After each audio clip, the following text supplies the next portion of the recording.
Hi, my name is Diana Ferris. Today we are going to talk about rubric-based assessments, how to create a rubric, how to score a rubric, and then how to look at the analytics. In order to do that, click on the Apps menu and then click on Assessments. From there, click on the Rubrics icon in the left-hand menu. The landing page will provide information on previously created rubrics. You may also search for a specific rubric by filling in any of the parameters on the top and click in Search. You can see the rubrics that are already here on the demo site. You can preview a rubric or publish a rubric. You can also edit a rubric.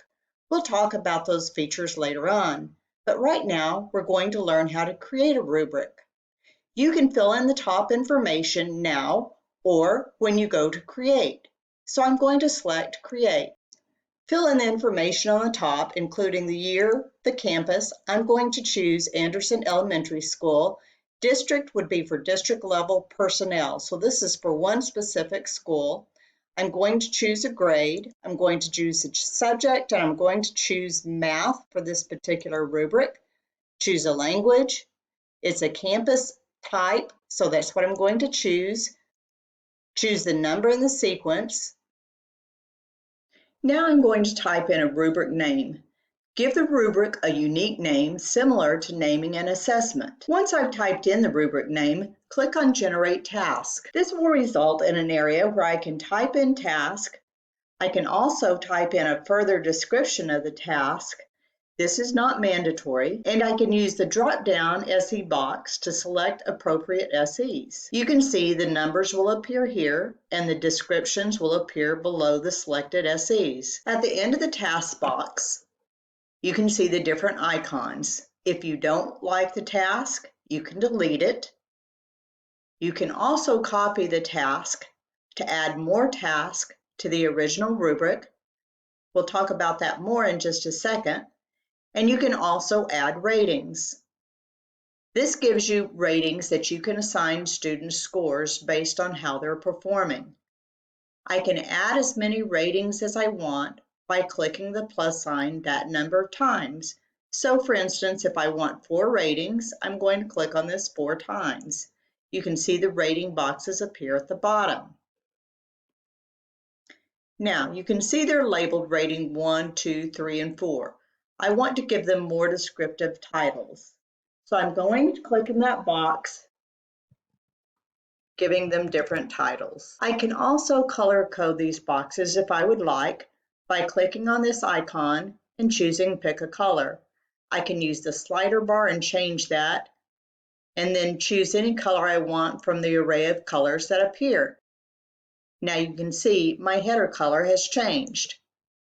So for this one, I may want to check yellow, this one blue, and this one green. You can choose whatever color you would like. Now I want to type in a description for each rating so it is very clear to the person who is assigning the rating what the expectation is for the student. Once I've finished with the title, shading in the color for the box, typing in the description,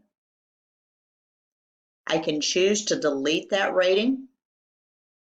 I can also choose to copy that rating, and you can see that rating will appear. Now you can see the number has increased to 5, so I will want to make sure to change that title and the description. If I no longer want that rating, I can delete the rating. You'll see you'll get a message, do you really want to delete it? You can say, okay. Now I'm back to my 4 ratings. As stated earlier, I can copy the task also. So if I go back to the top and copy the task, you can see I've now generated task 2. I will want to change what the task is, as well as the ratings. But I can keep the titles if I so choose, and just change the descriptions. Once I finish my rubric and the task, as well as the ratings, I can click on Save. I can preview the rubric and the ratings by clicking on Preview, and if I'm happy with the way everything looks, I can publish this. This will allow me to assign ratings to students and also for others to see my rubric. If I want to delete the entire rubric, I can click on Delete. I now want to assign scores to my students on the rubrics. So I'm going to go to the menu and click on Score.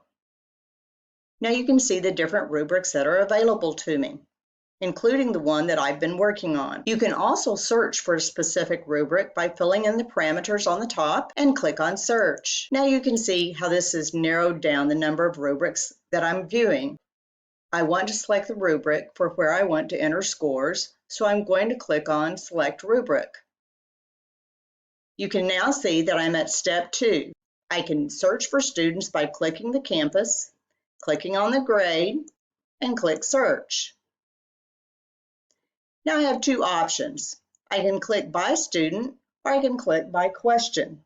I clicked by student, and just so you can see, by clicking by question, I can get question 1 or question 2 if I had more than one question. I'm going to go back to by student, click on search, and now to assign scores, I simply click on the student and I click on the score that I want to assign the student.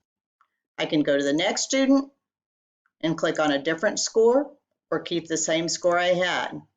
And I can keep doing that throughout the list of students.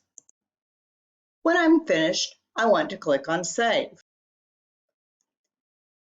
In order to see reports, click on Analytics. You may change the parameters at the top if you choose, or you can see the rubrics that are listed for the parameters that have already been selected. Click on Select Rubric. You can now see a list of students and see the scores that you have entered. You can export this information to Excel. You can also choose a number of students and create a student group. You can also select students and go to the student profile. This is how you create a rubric-based assessment, how you score it, and how you can get the analytics reports.